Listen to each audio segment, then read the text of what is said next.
tension is rising between Oregon and the Trump administration after a major federal court ruling temporarily blocked the president's plan to deploy National Guard troops to Portland.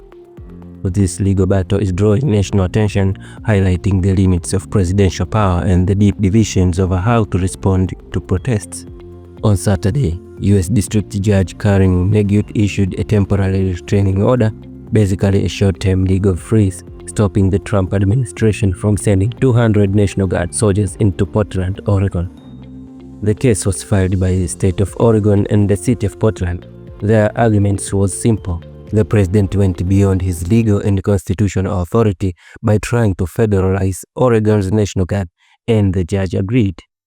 Earlier this summer, President Trump signed a memorandum authorizing federal control of National Guard troops, pointing to threats against federal buildings and employees during anti-ICE protests. While violence did break out near Portland's ICE facility in June, the state argued that by late summer, demonstrations had calmed down and were mostly peaceful.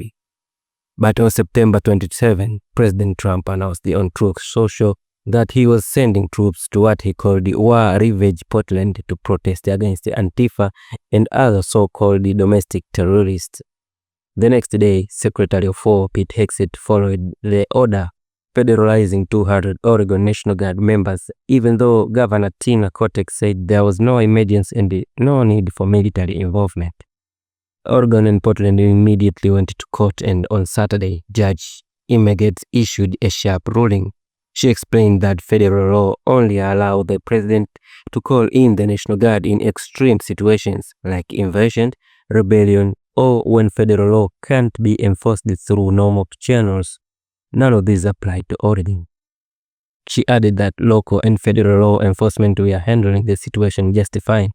By stepping in without legal grounds, the president violated the 10th Amendment, which protects states' right to control their own National Guard. Judge McGirt also said the deployment would be cause the real harm to Oregon, both by stripping away state authority and by pulling Guard members away from their emergency duties, creating new public safety risks. She stressed the importance of civilian control over the military, reminding everyone that America was founded on the principle of resisting government overreach. In her words, and I quote, "This is a nation of constitutional law, not martial law," end of quote.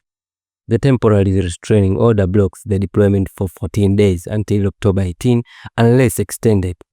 The government's attempt to pause the order was also denied.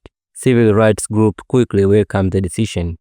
Sandy Chang of the ACLU of Oregon said the ruling reflects both the law and the facts on the ground. She pointed out that deploying the troops could have wasted up to $10 million in taxpayer money and called the president's action a dangerous abuse of power.